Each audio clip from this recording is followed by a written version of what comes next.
since coming across the red pill and getting into the car enthusiasm,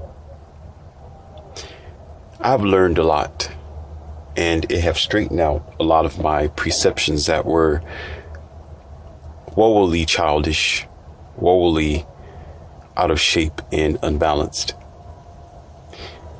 And the red pill expands further than just relationships, further than just a machine world. It goes into the spiritual, goes deep into practically almost everything that we deal with on a daily basis. And the thing that stands out a lot is vanity.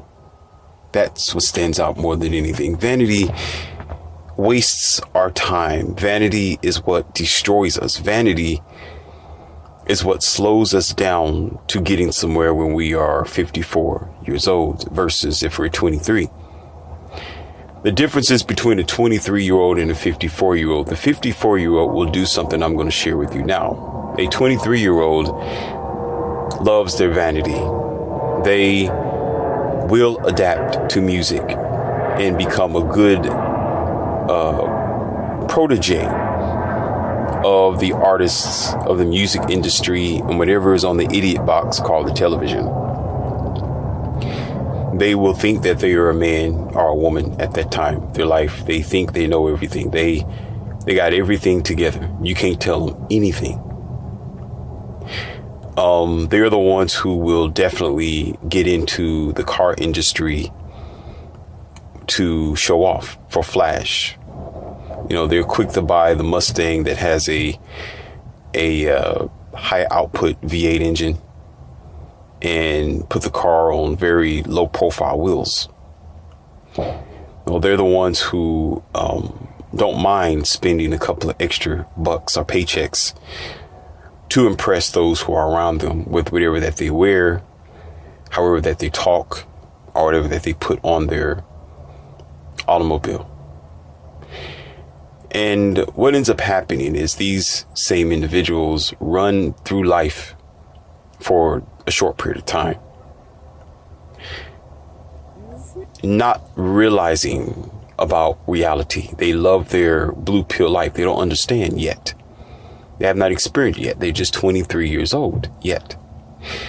But what happens is life has a reality check that it gives on its own without your grandfather, without your older people, without people telling you, because you succumb constant consequences of your behavior, such as whatever drug use there may be.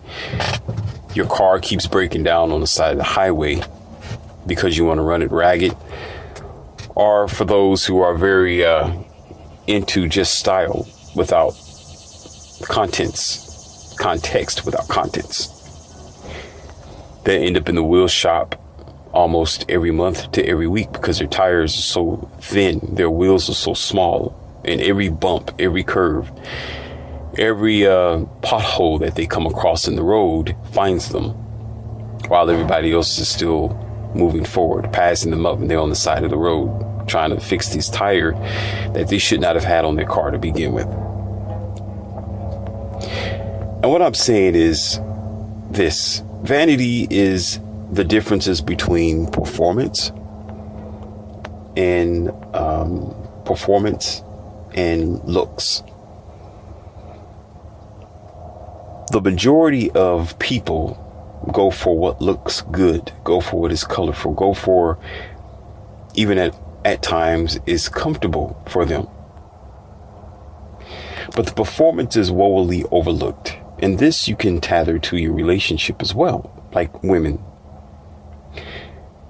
Just because she looks a certain way doesn't mean that she's going to perform a certain way. She could surprise you. She could throw you off guard. She could be the diamond in the rough or the unicorn. But because she looks a certain way, she may not be appreciated. Now, if you want to go even further, let's talk about something that's popular. Let's talk about Batman Rising with Bane. And Alfred began to show Batman, Bruce Wayne, how ferocious Bane was. Even though Bane was a little heavier, he was heavy set. He was a lot wider. He had muscle, but not as cut, not as lean as an average martial artist. But yet he was able to move pretty fast. He was ferocious, and he was able to subdue his enemies with tendencies.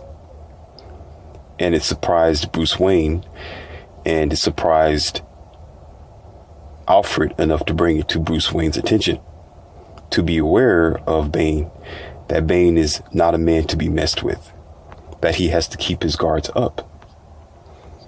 So therefore, the initial lesson of that is looks is very deceiving. Looks it will throw you off guard every time when you are this 23-year-old. And I'm just giving an example. I'm just giving you a generality. All right. Because there are those who are 23 and mature. There are those who have lived a rough lifestyle younger than 23. Okay. But typically around that age, for a typical 23-year-old who is westernized, okay, they on a high percentage have a lot of troubles in their world due to these particular factors, that you cannot judge a book by its cover. And that is a very crucial thing to remember. But there's a reason why a lot of things have become shallow based on how they look and not how they perform.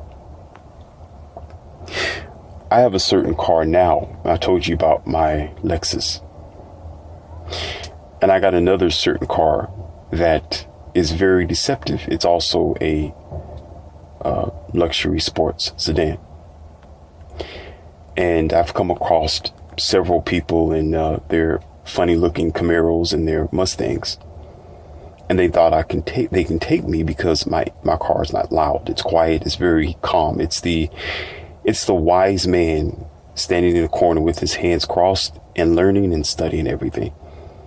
They're the loud teenager in the middle of the room screaming and pointing to the sky saying, me, I can beat everybody. I'm the best in the world. And so there has been times where they would try to challenge me in my car, thinking that they're the best on the road. And you see them doing their funny burnouts, looking silly, making loud noises through their exhaust to pretend that their engine have power. And I've caught them off guard to the point where when they see me passing them by and I'm already where I need to be at, and they catch up to me, there's been more than times that I'm really willing to count where they would approach me and say, man, what do you have in your hood? And another question they would ask me is, what kind of car is this? And I'm surprised that this car is that fast. This car it's surprising.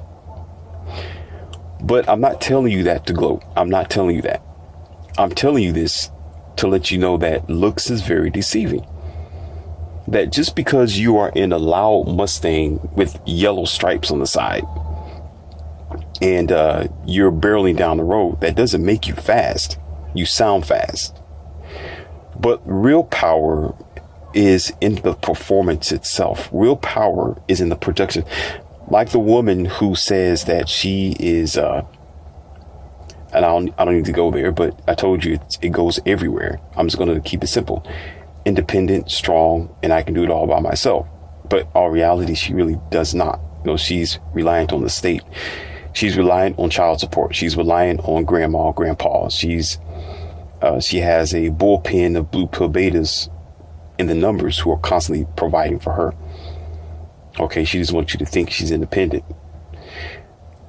And it's in the performance itself where she really is not. She's just telling you, you know, when she go out with the clothes on and she looks all attractive. She got face paint on.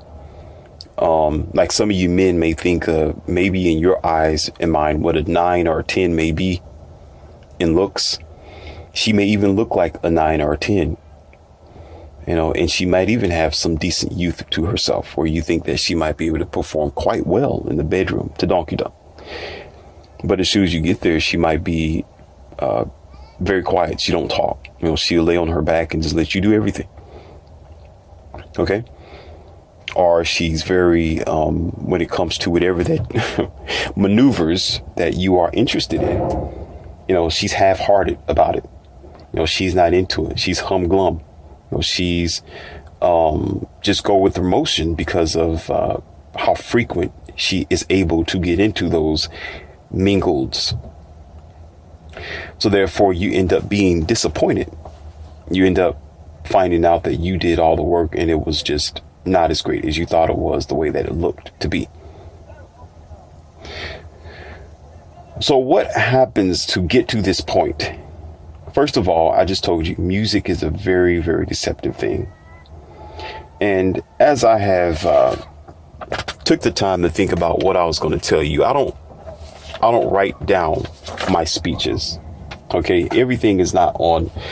I don't write everything down when it comes to my speeches. Now, what I do write is things to remind me, such as maybe a couple of words or a sentence that will draw out a complete conversation. And the sentence is only there to make sure that I stay in line with the subjects that I want to share with you. So most things, but all of it is based on mind and instincts when I talk to you. Therefore, I'm not looking on a computer screen. I'm not sitting there with a full, 5-6 different pages of notes to describe what I'm going to describe to you.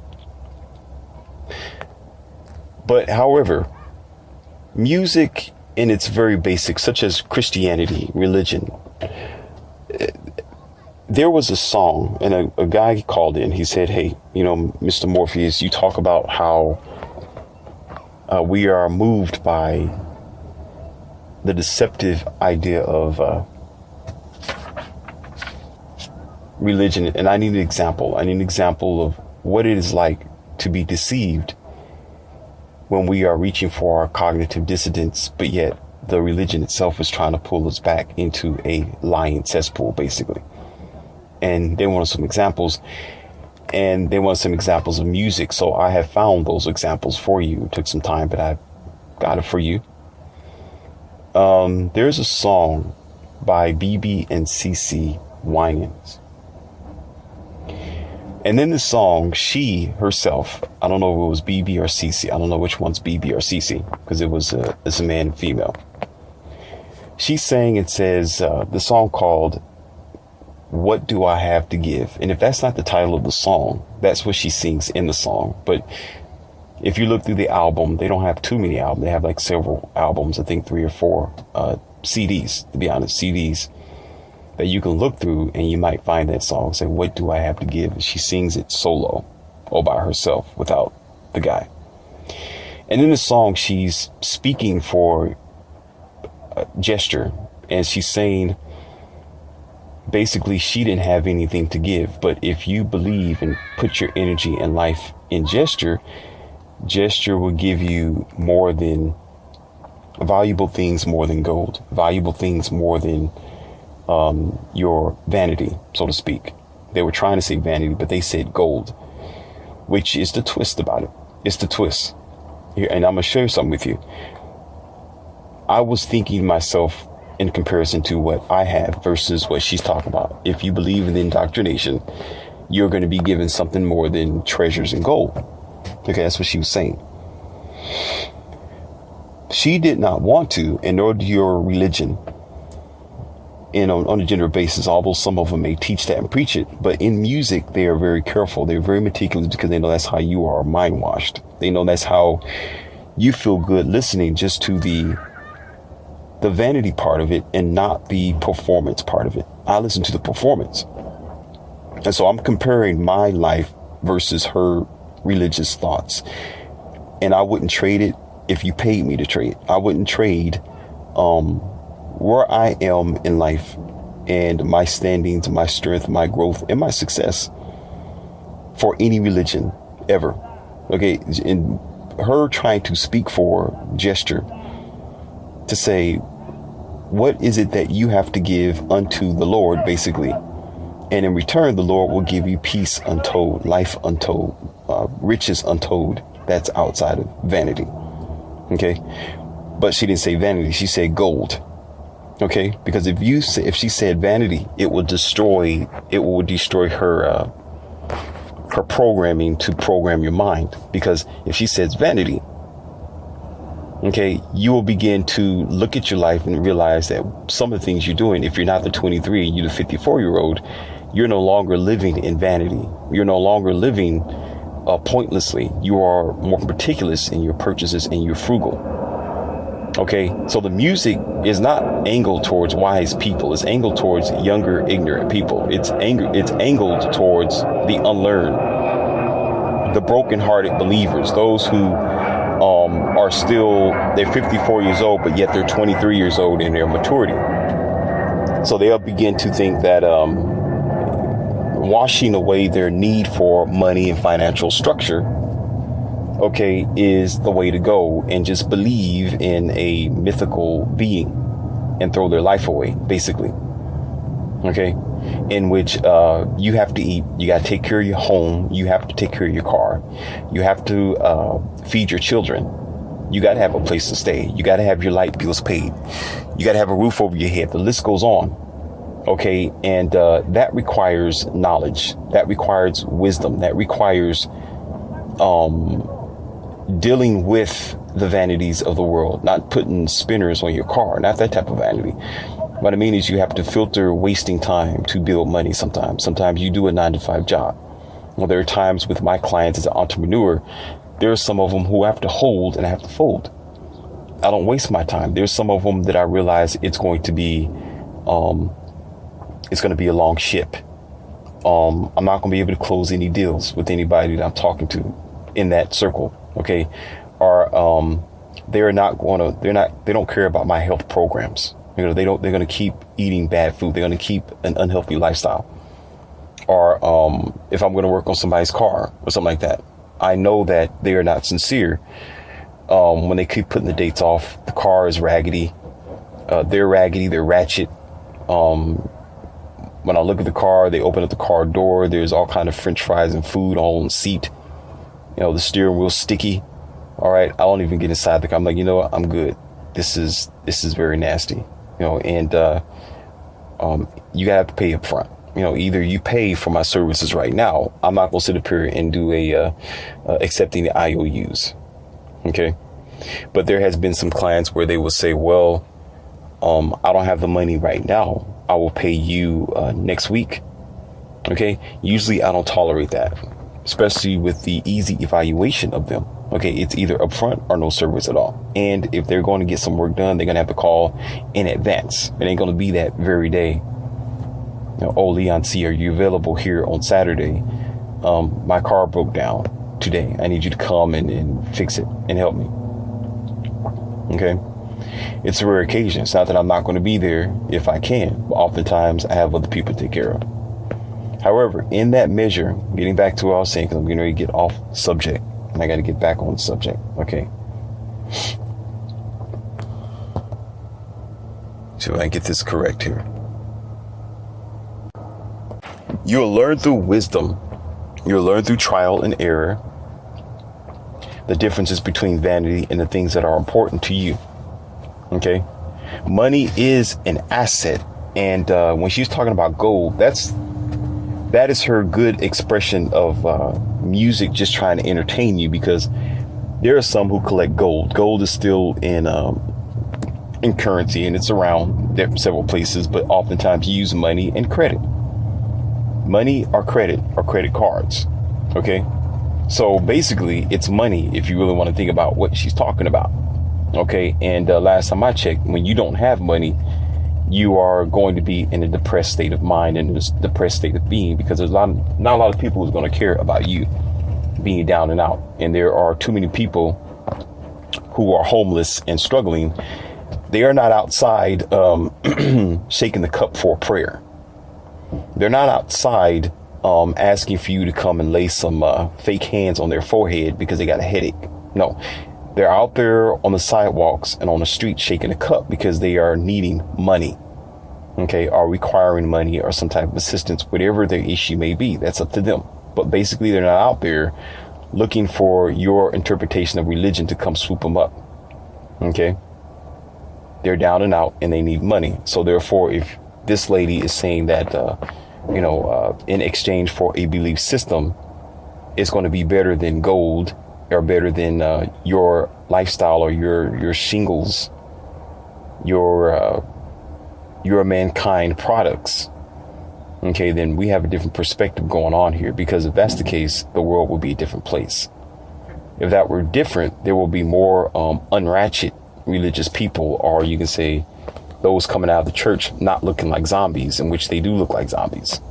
Okay, so that destroys the story. And when I look at, again, my financial standing, when I look at my life, and I look at where I have become and how I have grown, okay, it was through trial and error, not through believing in some gesture, okay, who laid upside down on a crucifix. And the exchange is priceless. The exchange is priceless. Because I find myself getting work done. Instead of sitting down praying, I'm doing. Instead of hoping for a savior, I'm saving myself. Instead of when the days where church was open, going back and forth to church every Sunday, I was taking care of clients, getting my business done, taking care of myself, washing my car, doing my things at home. While they're sitting in the church pew, getting hungry, I'm eating my food. I'm going to the gym. I'm staying healthy. I'm living my life as I should. All right. So when you are able to be in a place where you need to be at in your life, you begin to realize the exchange is priceless, and they're just trying to indoctrinate you. So that's one thing. And there's other music as well. I don't want to keep ranting on that. That was just for those who are so headlong into their religion, thinking, well, Proverbs had songs in it too. Songs of Solomon, all this old nonsense. Okay, but the music industry have taken it above and beyond. Have taken it above and beyond the Psalms.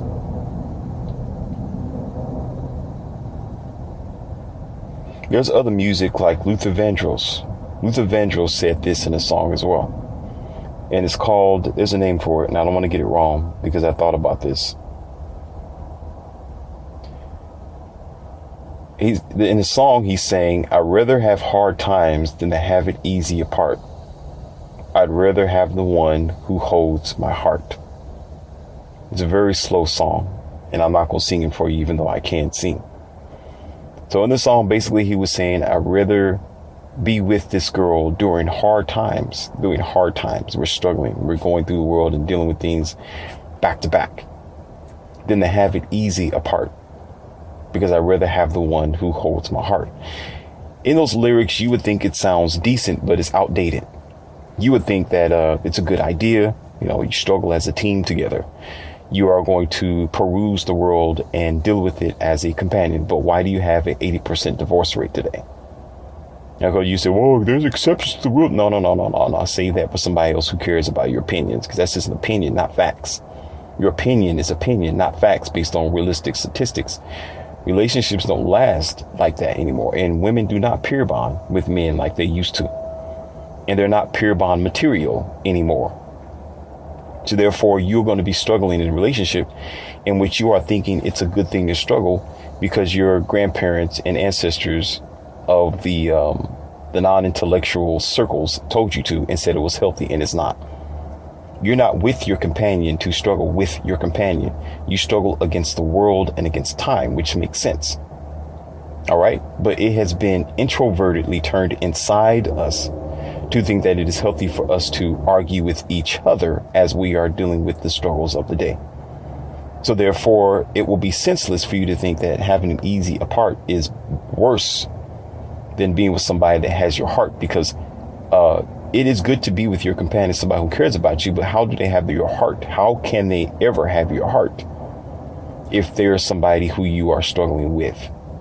When you don't have to struggle with your heart, you can struggle all by yourself. And it's much better for you to live a life of freedom apart from that person, and to live and build yourself up, be the best you that you can be, travel the world, eat the finest food, and date and find other people who is more compatible for you, who can be the right heart for you, which isn't going to give you a heart attack. So that type of music as well softened up a lot of people into the mindset of vanity, not performance. Like what she was singing, BBCC1. What do you have to give to God? He'll give you. No. Performance. The performance told me that I've been doing better without their superstition. That's what performance tell me. Performance tell me with Luther Vandross's soft, simpy, blue pill, ridiculous, dumbed down, retarded music, okay, for idiots who don't know reality yet, nor life, nor should ever get into a relationship because they're going to get stomped on by the first woman wearing boots. Okay, performance tell me that I'd rather be with a woman who I do not have to struggle with. Okay, and we are a team, we are companions, and she is compatible and she is pure bondable. Whereas I am having it easy with her than it is to have it hard without her. It should be that way. When you are playing a baseball team, if you are the only one out there, you're the pitcher, you're the catcher, okay, you're what do you call that when you stand in the mound in the back? You're all those people all at one time. It's almost merely impossible, and it's difficult to do that. Okay, it should feel like that if this person is supposed to be your so-called companion in your world. Okay, therefore, when you are with this person, you feel like you are with the team. You can win. You got somebody who's going to catch the ball. You got somebody who's going to throw the ball. You got the pitcher, you call them, hit the ball. All bases are covered. You would think that'd be common sense that we have, but we don't. Okay, but we listen to music like that, and it becomes very, very popular. It becomes popular by people who are living blindly, who don't know the things I'm discussing. Let me talk about two other songs, and then I'm gonna move on to the next subject here because I don't want this to be too long, and it is getting longer than what I expect for it to be. Okay.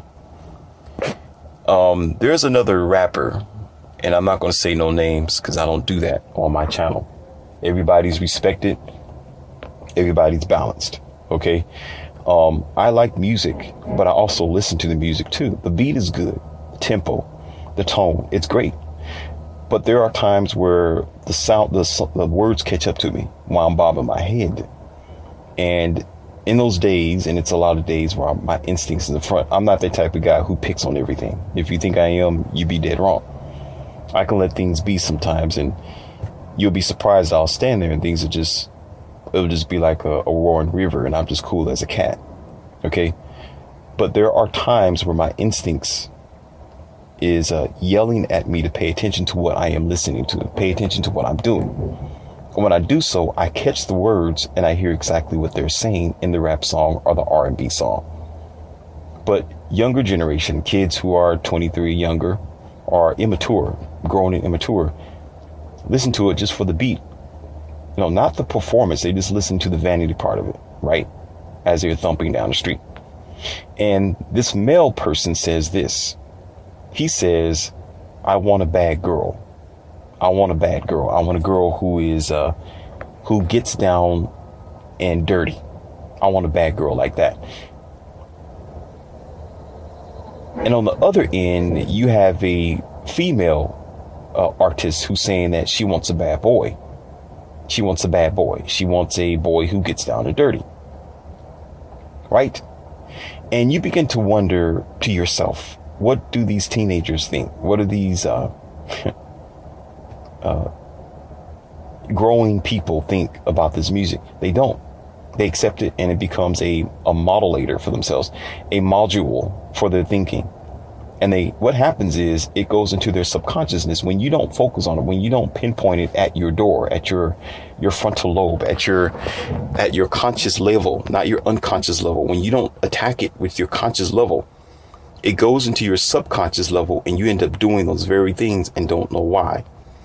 It's not a coincidence that a lot of younger girls, and I've described this in one of my other audios as well in detail, it's not a coincidence that a lot of women chase bad boys, as you call them. It's not a coincidence. It's because it's in the music, it's in television, it's in their lifestyle, it's in their parenting. They're raised up that way. And instead of them looking at the performance, they're only looking at the vanity part of it. They're looking at how it looks good. They're looking at how it makes them feel in that moment.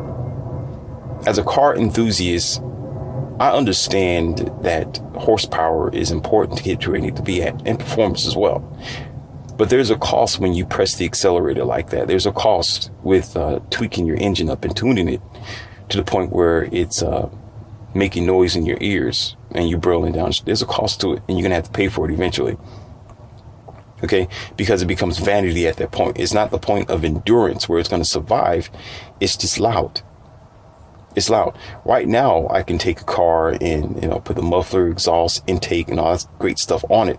Okay, and it will be loud. It will sound really good going down the highway, and it's going to increase in speed. Okay, you have the power that you need, but it's only going to last for so long because of the tweaking. It's made for speed and power, but it's not made for endurance. It's made for fast performance, but it's going to end pretty quickly. And then you're going to have to do the maintenance all over again. And it's a waste of time. Okay. But this is what happens with the mentality of those who are immature, and they just listen to songs like that. And they get the bad boy. She get the bad boy. In her mind, the bad boy. Right. And he'll never stick. He'll never stay. He'll never be marriage material. Never be that type of person. Okay.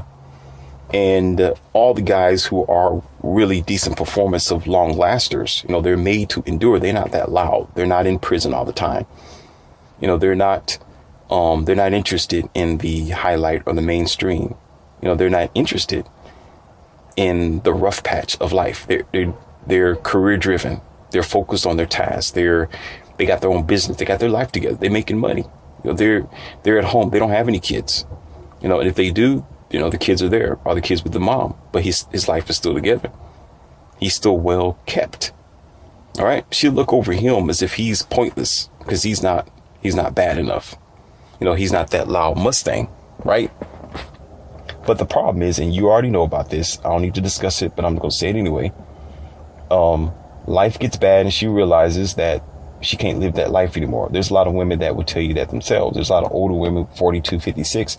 They lived a life like that with bad boys and their ex-husbands going back and forth to prison, in abusive relationships. And she knew he was abusive, but she got into it anyway.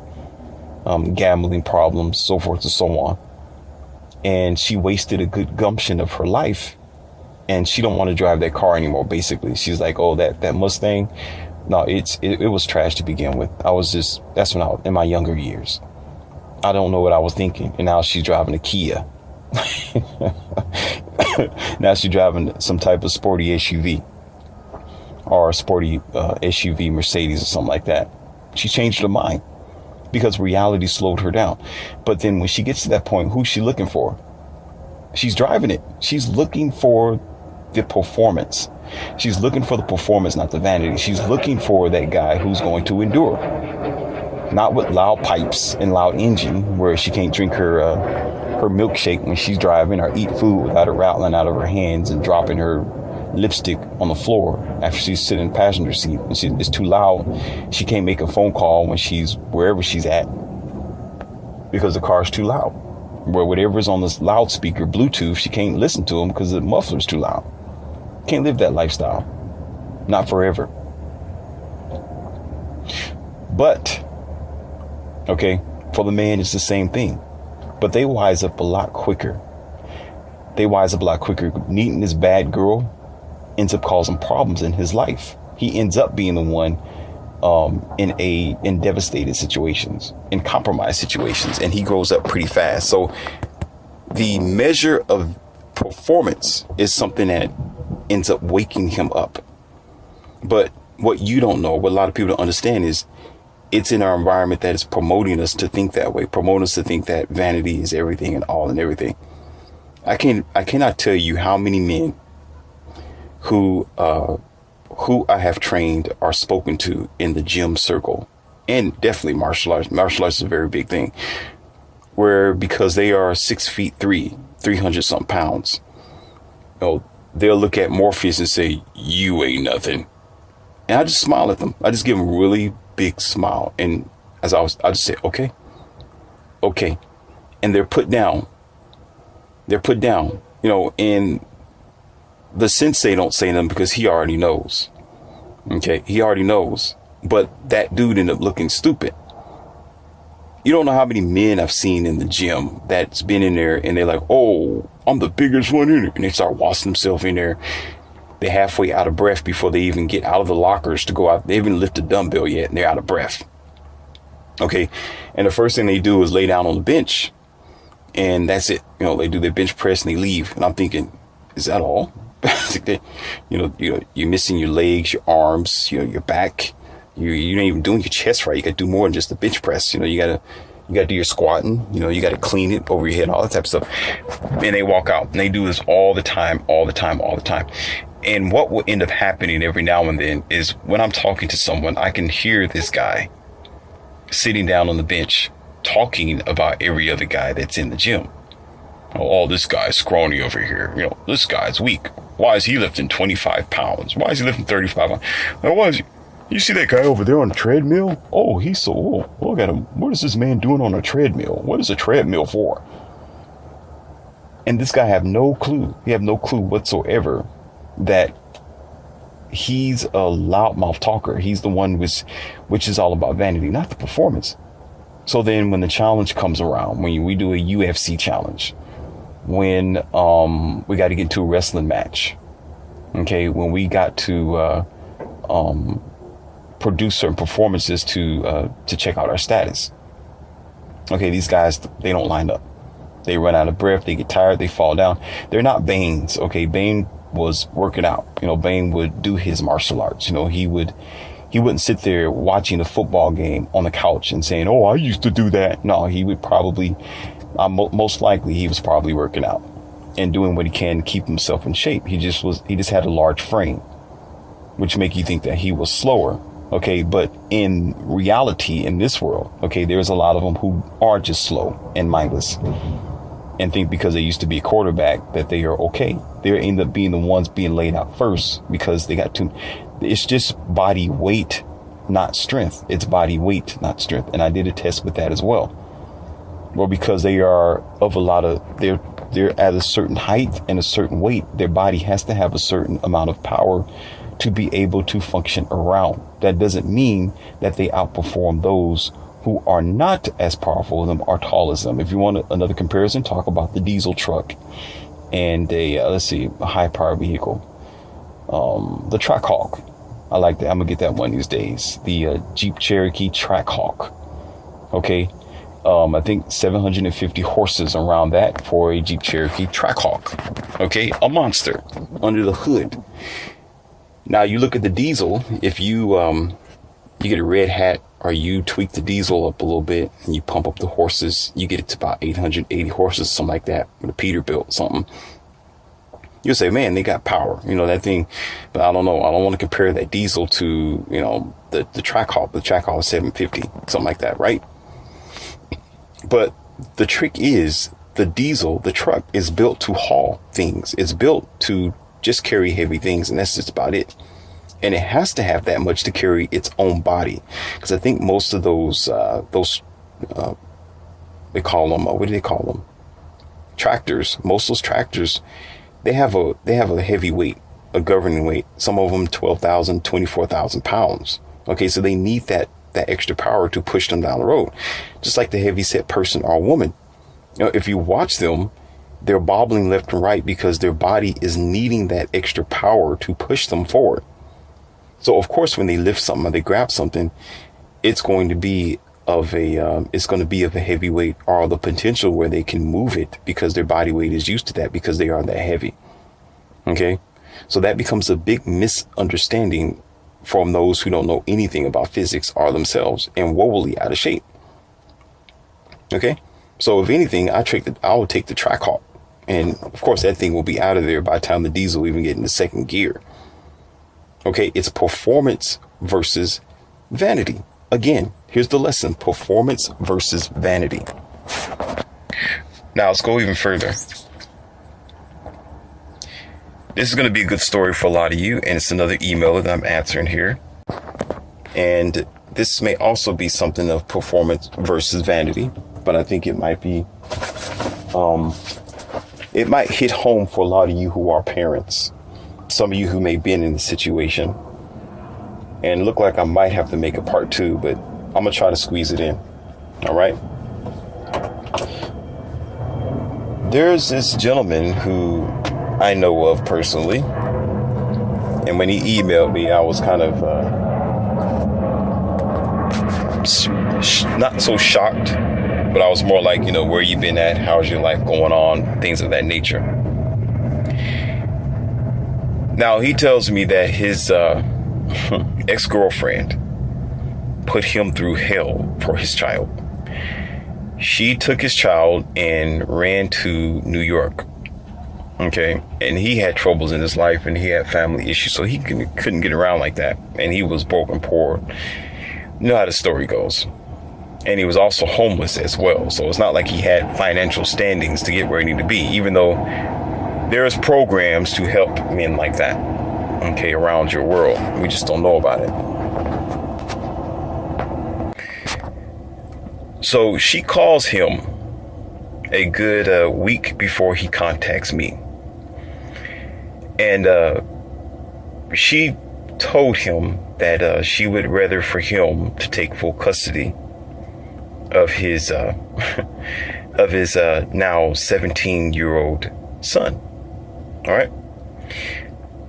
But all the way up until now, okay, she gave him stress and said that it was her son. She didn't want him to see his own son. She kept his own son away from him all the way up to now. This man paid his dues. He paid his child support. He's been in the jail system for not being able to pay it for his financial situations. Okay, to the point where he had to come up with some type of explanation to the judge because he wasn't working. And when he began to tell the judge that he was just, didn't have a job and he was out on the streets, then they kind of let up just a little bit, even though he still had to pay after he established his job, as the list goes. Okay. And so the track record of this child is what you would imagine it to be. He was what do they call that? They have a name for that. He was he was on probation. Okay, the child was back and forth in, what do they call that? I'm missing all this stuff. I'm just missing all my notes here that's in my mind. He, once upon a time, broke into someone's car. So he got in trouble from the law. He was suspended from school for bad behavior. He was falling behind in his homework.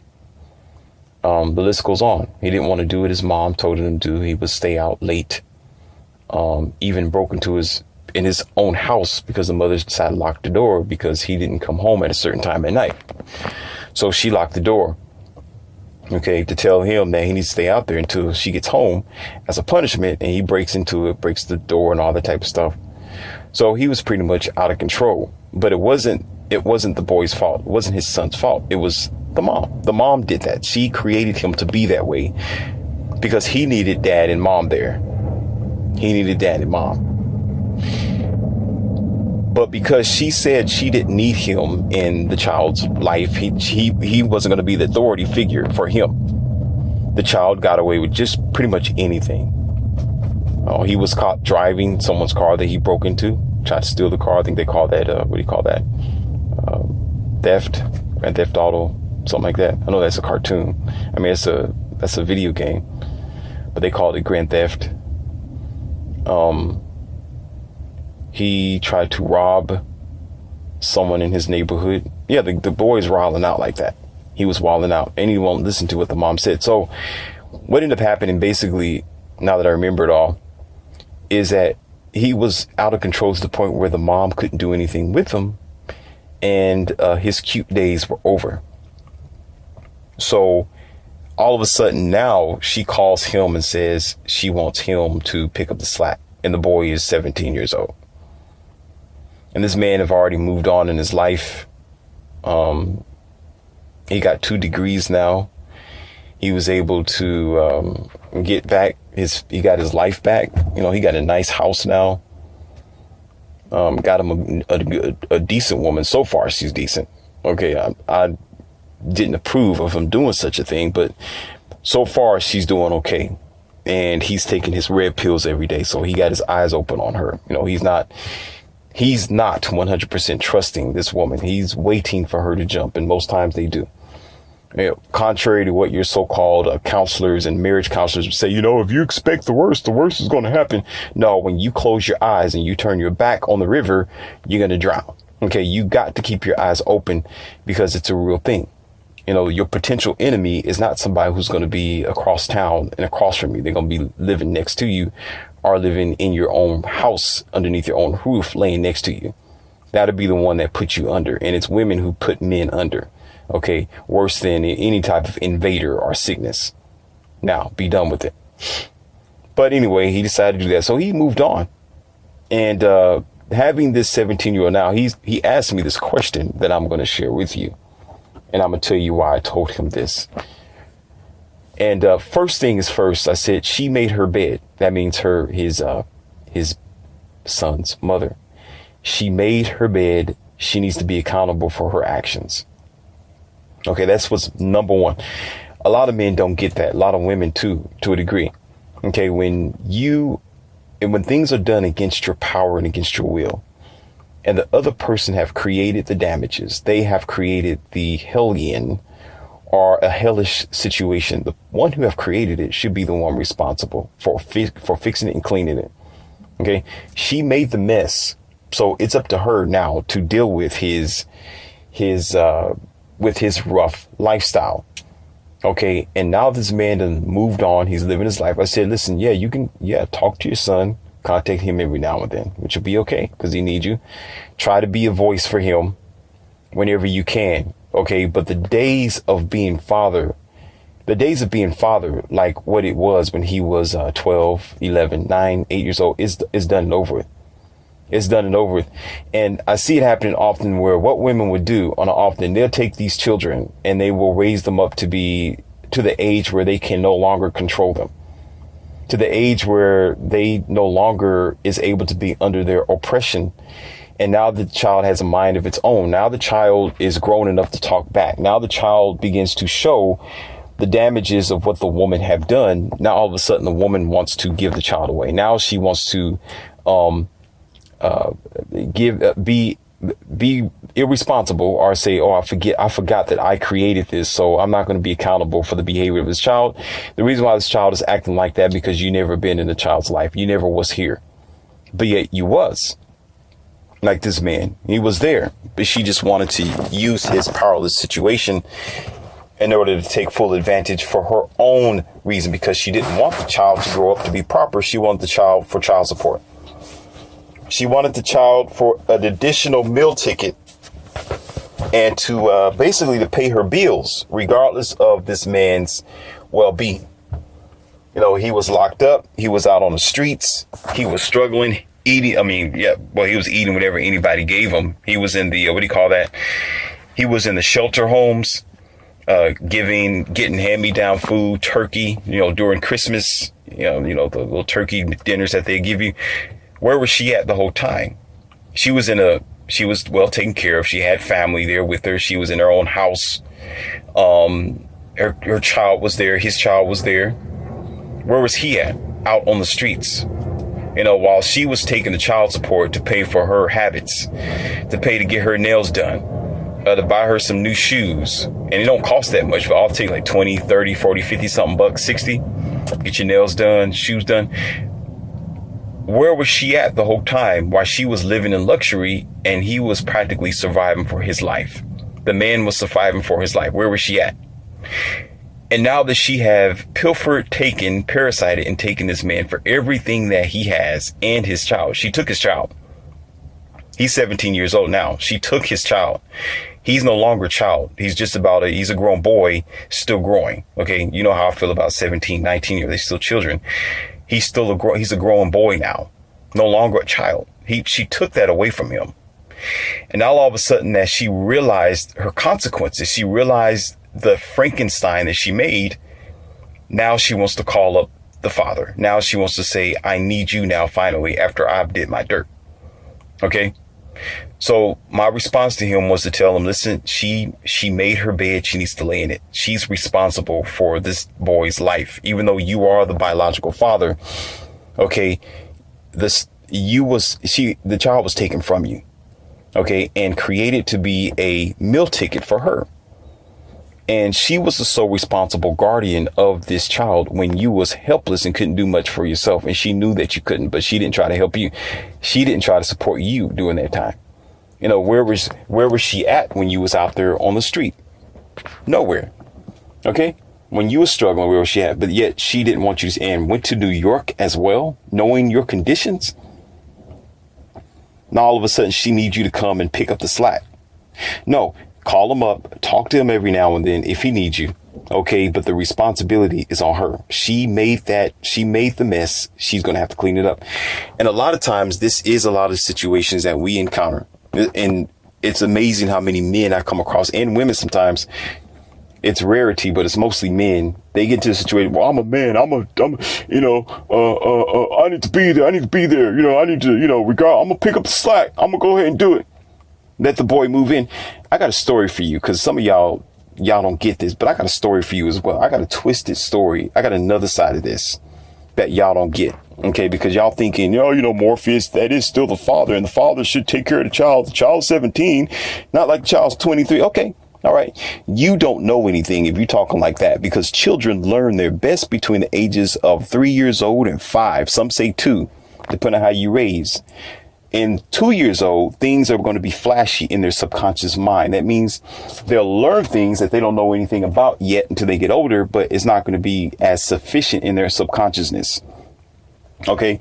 Between 3 and 5 years old, when things are very effective in their life, where it really becomes a life-changing situation. Okay. And then you have the 5 and the 8 years old, where they start to grow a little bit faster. Puberty a little bit starts seeping in, and they start talking a little bit more.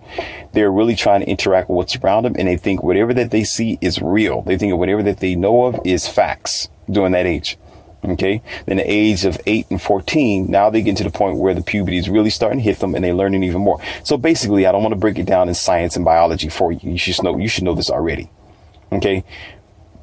The years between 1 year old and 16 to 17 years old is the prime year. This is where this car is being produced. This is the bottom level. This is the basic foundation of this growing adult. By then, after 17, 18 years old, you're going to have a hard time. You're going to be wrestling with someone who needs to be reprogrammed all over again. And the reprogramming is usually unsuccessful. It's usually unsuccessful. I know I got a man who I was speaking to not too long ago, trying to help him out in a situation. He told me that his girlfriend did the same thing, ran him ragged. Okay. And she wanted to be the primary caretaker of his son. Okay, fine. Right. He tells me about the story. Gruesome once again. Child support, him being in a compromised situation. He was in his child's life every now and then. You got the weekend visitations and days where she just didn't want him to talk to his son because she had an attitude. Okay. And things got worse from there. But when the child turned 18, okay, grown now, out of the clutches of his mom, she said, well, why don't you go ahead and let him move in with you? He's trying to do some things for himself. And of course, he wasn't in college at the time, because usually that's just not going to be successful. It's going to be one hurt person hurting another person, and it spirals out of control, contrary to what you think.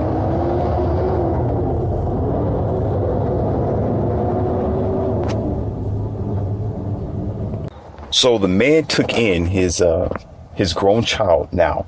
Okay. And what he had found out is that this boy is now lazy. He has to tell this boy practically everything. All right. He don't want to do anything around the house.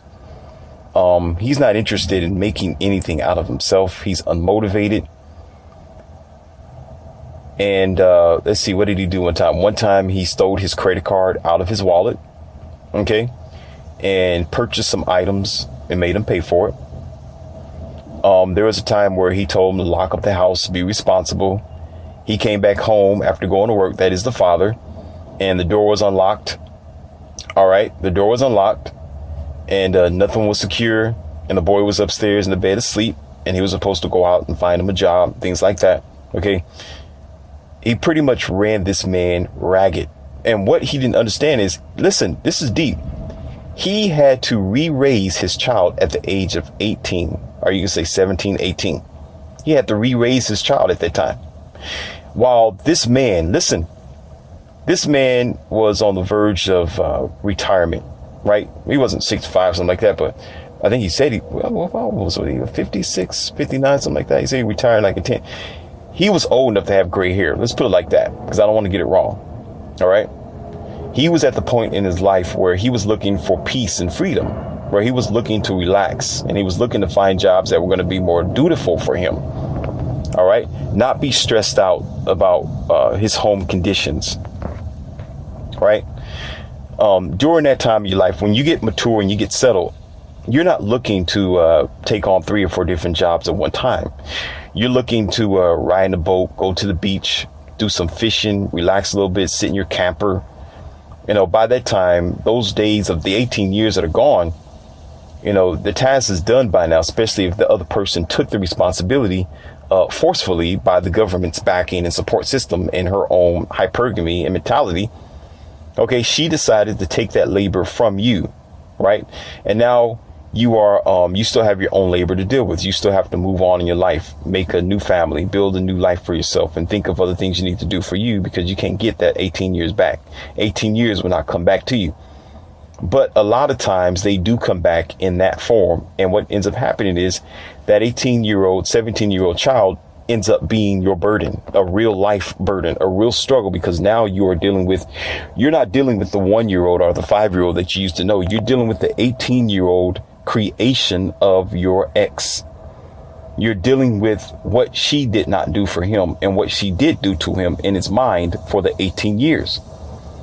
Now you end up struggling and going through a lot, and it's not a gruesome story for everyone. Some people have success stories, right? Sometimes you can reunite with the 17 and 18-year-old and y'all get along with each other. It's like trying to get to know them all over again, should you want to do that, right? It's almost like trying to get to know this person, but oftentimes it is a heartbreaking situation because they feel more like your friend than your child. You know that's your son, you know that's your daughter, but you're trying to get along with this stranger. You're trying to get along with this young stranger that you know that's your child, but it's an awkward feeling. It's odd. It's strange. And it should be strange because it's somebody else's energy. Somebody else raised this child. You didn't raise them. So it's like starting all over again. Should you want to do that is your business. It's not bad to do that, and it's okay. But there are cases where it's not like that. There are cases where you are retraining this child from 18 years all over again. And this child ends up being the one to wreck your life. He also told his son one day, and I was flabbergasted when I heard this. He brought himself a luxury sedan, right? Nice looking car. A nice paint job on, nice blue, right? And it's just crazy. Son didn't have any license because the mother didn't teach him, help him, obviously. The mom didn't, of course, didn't help him get his driver's license. He had no permit or nothing like that. So he had to start it all over again. He had to get him on a program of getting his permit at 18 and so forth and so on to learn how to be a responsible male adult. You know, men are in line to do that. Okay, that's usually what men can do. I'm gonna keep it simple. It's usually the man's task to make a boy into a man. A man is the only thing that can make another man into a man. Okay, let's be real. So what ended up happening one day is when he left, no, he didn't leave. He was asleep. The father went to sleep. And the boy wanted to go and see his girlfriend because he had a girlfriend he was talking to. You know, he, of course, 17, 18, girlfriend somewhere across the street. You know, he wanted to impress her. And so the dad said, you know, do your chores and you can go see your girlfriend. He thought he was going to walk across the street or get on a bus. No. This boy grabbed the keys of his nice luxury sedan, color, you know, paint color on there. Get into the car and pretty much scraped and wrecked the whole side of his luxury sedan, tore it up. tore it up where it was ugly. He showed me, I was like, dang, look at the damage is messed up. When I seen that, when he showed me pictures of this thing, I couldn't believe. But you know what? At the time, when he began to present this to me, all right, I was not surprised. And if anything, in the back of my mind, I'm thinking that's what you get. That's what you get. You deserve to have your life disturbed. You deserve to have a peaceless life. Listen, you will get no remorse from Morpheus when you don't think about your decisions. When you don't think first, like, well, maybe should I do this? Especially if men supposed to have logic. You should be logical to say, wait a minute, if I didn't get along with this woman for 5 years and I know her, and she has a wreckful lifestyle, and she has a nasty attitude, and this child's going to be around her 24 hours, 7 days a week for 17 years. I know she's going to do something to this child's mind, and you willingly open up the door for Frankenstein to come in. You deserve for your car to be sideswiped like that. You deserve for your credit card to be taken from you. You deserve for all the hell that this child's going to bring into your life because you was ignorant. You should have thought about it first, because it's only common. Do your math. If you didn't get along with this woman, what makes you think the child's going to get along with her? And the child is a male and you a male, honestly. So I'm supposed to be, ooh, wow, look at what your child did. I'm sitting like, yeah, okay. Yep. And I'm thinking and I actually wanted to say this, but I didn't say it. I was going to say this, wait to see what he does next. Since you want to be daddy all over again at this age where you need peace, love, and quietness. At this age, you need peace, love, and quietness, not trying to be a daddy all over again. That was the time for you to be daddy. Things evolve. People change sometimes, and those 18 years are gone. When you are with this woman and the first time she gets pregnant and she's with this child, okay, that's the time for you to feel like daddy. You feel like daddy now. And from that 1 year to 18 years, you're going to do what you can for that child. Birth them, help them, pay for them, whatever that you do to the age 18, and the list goes on. But when you are booted out of the picture by force or by argument or willingness, whatever it is, okay, and you moved on, those years are gone. It's over. It is over. The book is closed.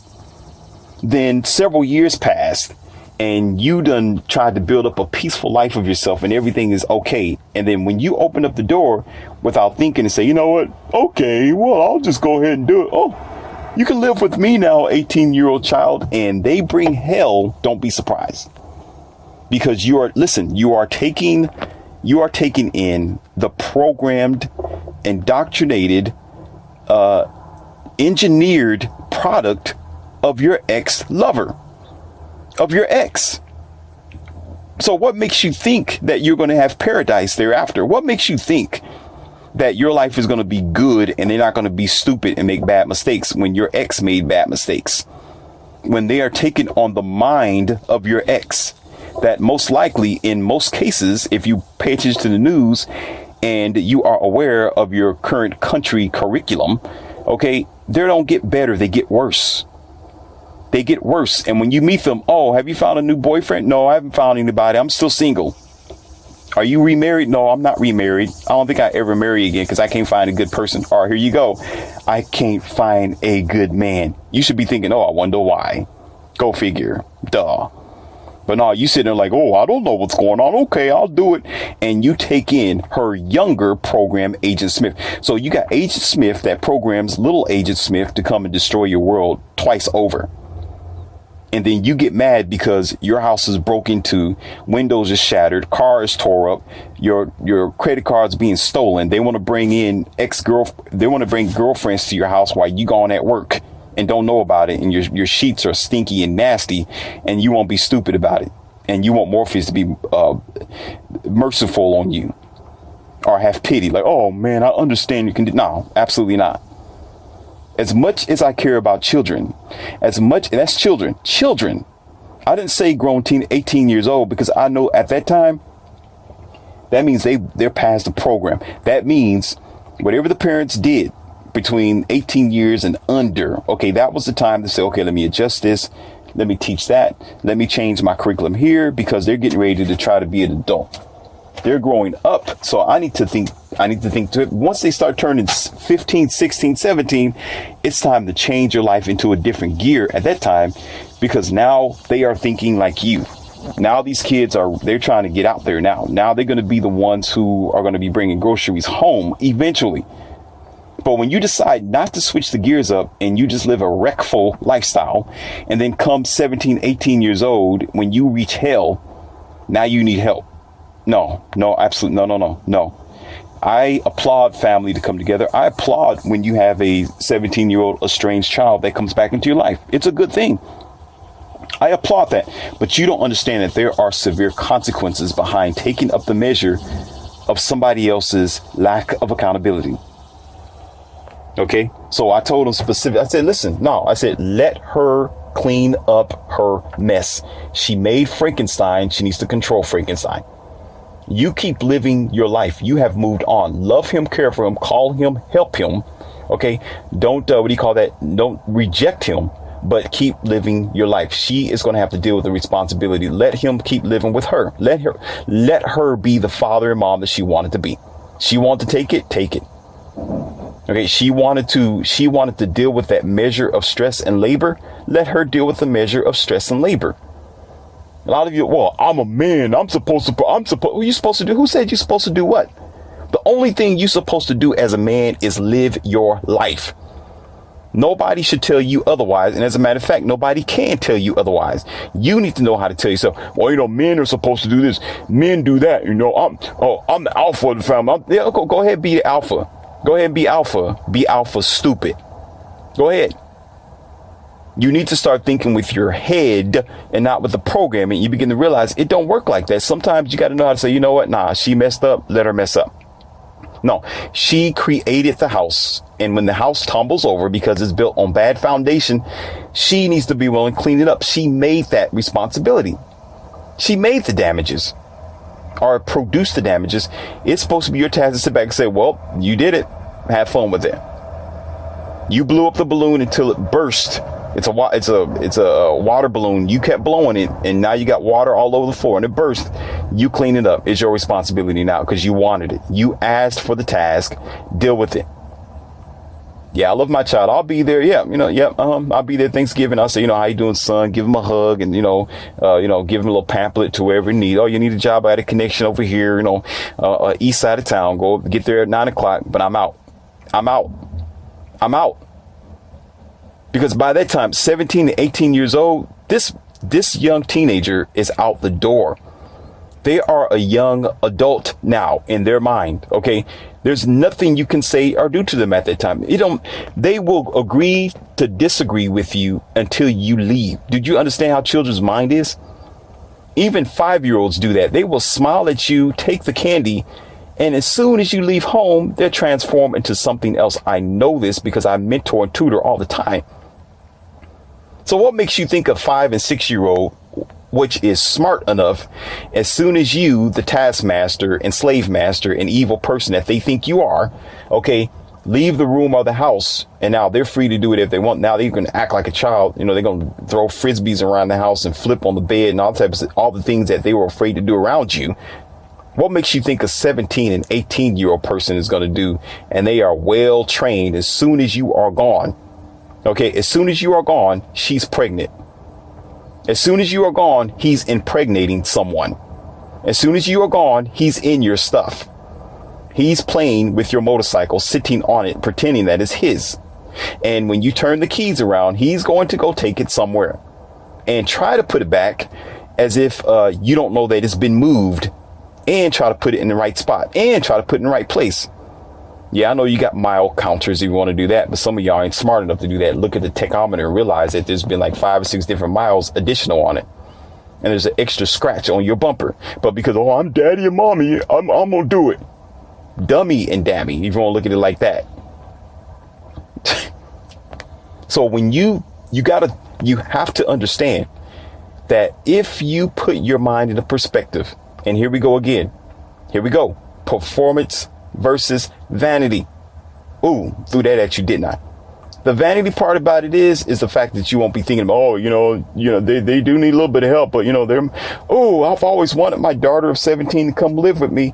And now you are back to ground one all over again, where you did have a life of peace, love, and quietness. Now it's hell. And oftentimes, and I look at it like this, and some of you may be offended, too bad. If you don't like it, watch somebody else's content, watch another teacher. This channel is for people who need to be liberated, people who are looking for peace and life, not struggle and frustration from stupidity and ignorance. Okay, if you want that, go somewhere else. I liberate people here. That's why I'm Morpheus. If you have a life of your own and you have moved on, you have you got another child, you are with another woman or man, you are growing up in your business or your corporation, you got peace at home.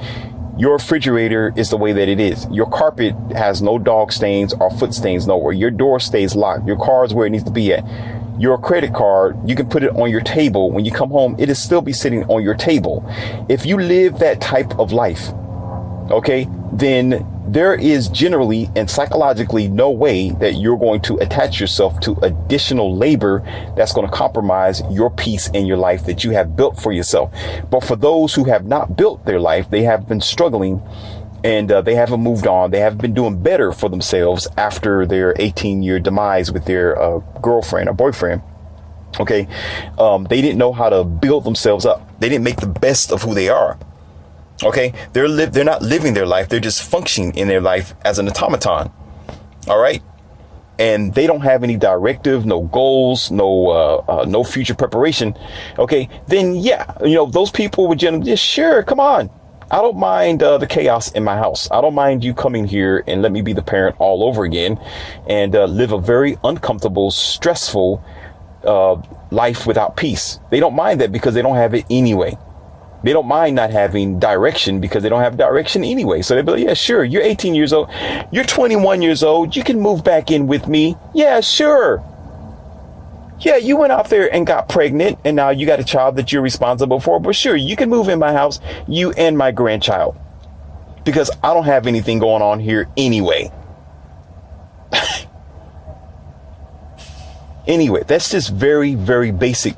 And you got some more, that's not true, Morpheus. And no, you still gotta love your child. Well, my child has nobody else for them and they're just struggling and they made bad decisions. I made bad decisions when I was younger. When I was 22 years old, I had a child as well. And I couldn't move back with my parents. So I thought of making it available for them. Yeah. Yep. I heard it. Yep. I know what you're going to say before you put it down there. Yep. Yep. Yep. Oh, we got to be compassionate. Compassion is what we need. And, we got to forgive and let go and blah, blah, blah. Yeah, you go ahead and forgive. You go ahead and let go. And you go ahead and continue with your task of labor and stress when you are of an old age. When you're 54 years old, 60, and you still got chaos around you because you didn't build chaos for yourself. There's such thing as positive chaos and negative chaos. My positive chaos is when I have clients that I can see, meet, build up money, infrastructure, and my business. Okay. My positive chaos is after I go and do a consultation or I go and speak to somebody or I get paid. Okay. And I'm able to deposit that money and I go home and I sit down to my nice granite countertop, black, okay, and my wooden floor polished, okay, and my nice black refrigerator. What's the name? I ain't gonna tell you what it is. Y'all might get it. So I'm promoting my double door refrigerator. I can open it with both hands. My wine bottle sitting down at the bottom. Everything is where I want it to be because of my positive chaos. My positive chaos is not having noise in the background. Knowing that wherever I put things, it's going to be there. The drapes is where it's supposed to be. Everything's clean. The room's all made up. I can sleep on my bed anytime I want to. Nobody else has been on it. Okay, and they're not going to be on it when I'm gone. Okay, garage is locked the way it's supposed to be with my cars in it, minding its own business without extra keys in anybody else's hands. Okay, that's my positive chaos. My positive chaos is being able to be out here in my studio, my big front yard, where I can sit here and talk to you and teach and learn myself, because learning is every day. Just because you leave college don't mean you stop learning. You're going to learn every day of your life. So I'm sitting here learning and teaching you at the same time. It's Morpheus with peace, with a glass of lemonade and a couple of cookies on the side. Okay. And beautiful girls texting me every now and then say, hey, can you spend 30 minutes with me, an hour before I go to work? And I say, sure, baby, I'll do that. I'll be there in just a little bit, in a few minutes. That's positive chaos. But I know full well I'm gonna be able to, oh, here's my 17-year-old house. No, you gotta lock up. Make sure everything's fine before I leave.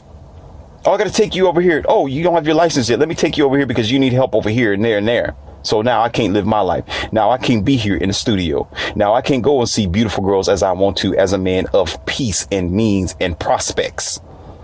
Okay, that's positive chaos. Y'all love negative chaos. Negative chaos is if you don't build a life for yourself. You don't build a life for yourself or a direction for yourself, but you want to accept the chaos that's been created from other people. I don't accept chaos from other people. If I don't create the chaos, I'm not going to accept it. If I don't create the consequences, I'm not going to be man enough to deal with it. I'm going to let you deal with your own consequences and the chaos that you have created. In the meantime, I'm going to deal with my future positive chaos that I have created for myself.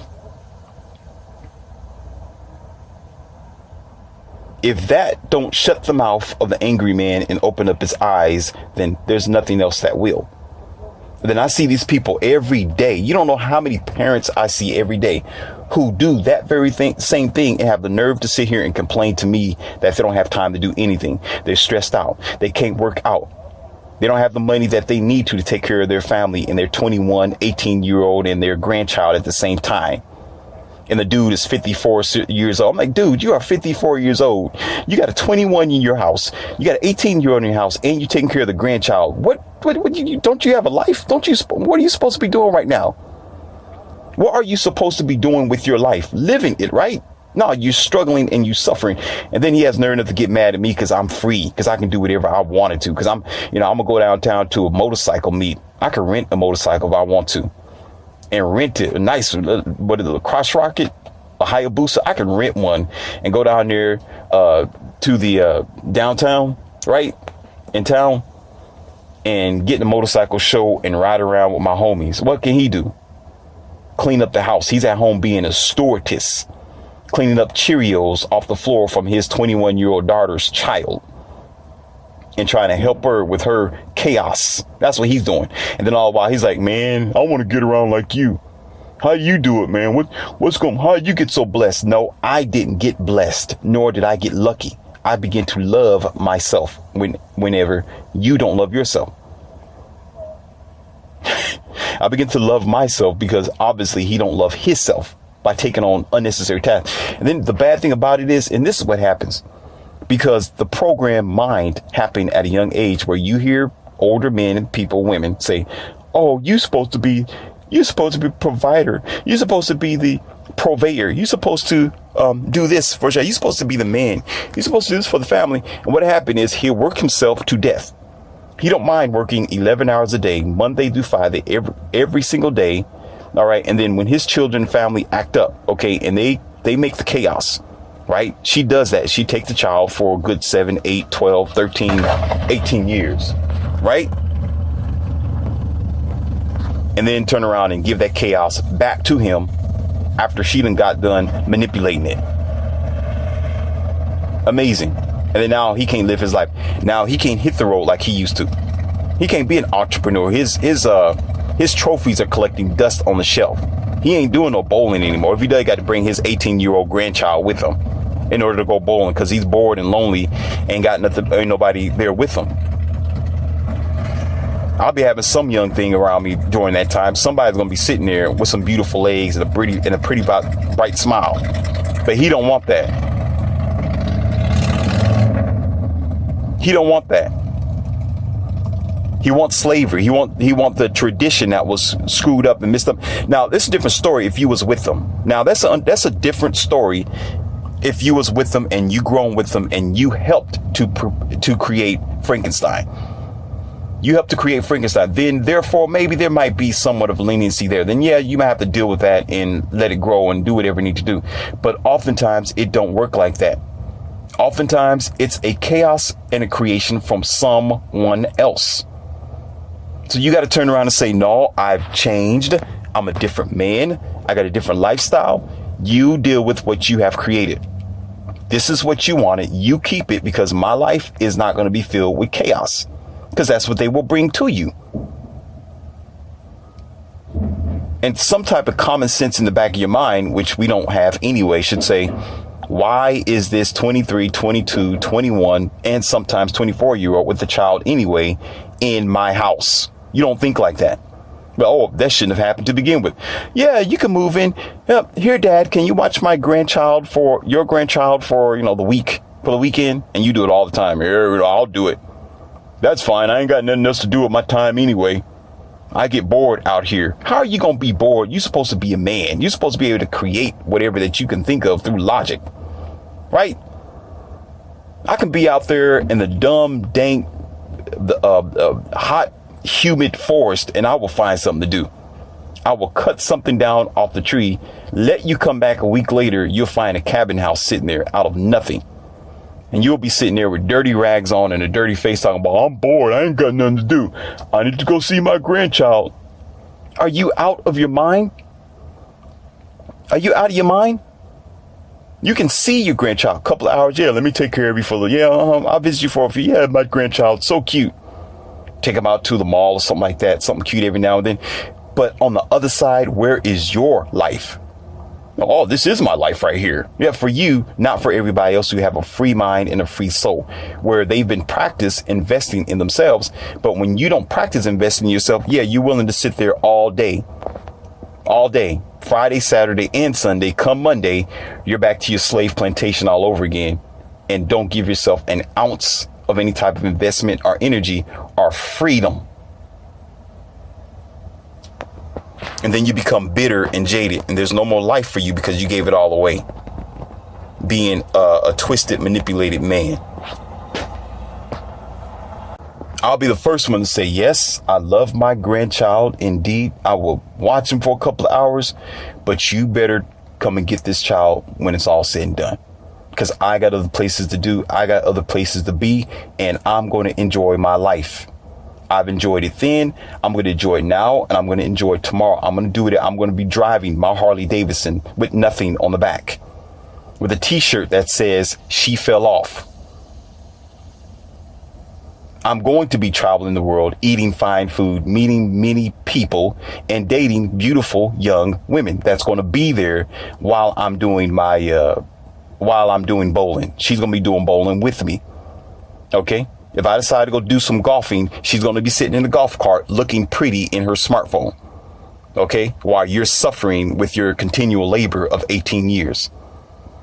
I'm going to be enjoying my financial backing and my stability. I'm going to be able to go everywhere and anywhere I want to without worrying about the responsibilities that are irrelevant to my success, that are irrelevant and a hindrance to me being free to do whatever I want to do. While you continuously be susceptible to chaos and unnecessary internal, mental, and psychological damage. Because what's done is done. Y'all need to realize that. And for that man, I'm going to send this to him as soon as I'm done. I know he's going to get this. I'm going to put it straight on the email, as I always do, say, this is for you, brother. This is for you. Because you will be surprised. And one of these days, I'm going to have them on. I'm going to let you see exactly what I'm talking about. These men are out of their mind. They'll be like, man, I want to get out and do something. And sometimes I tease them, but I'm getting ready to go out somewhere this weekend. Let's go to Vegas. And, I got a little trip over there, and I'm going to meet up a couple of girls over there too. And we got some things we're going to do. We're going to rent out this car over here. And, let me know. He's like, I can't do that, man. I'm stuck here. I'm stuck, man. I got babysitting to do tonight, man. I can't. What?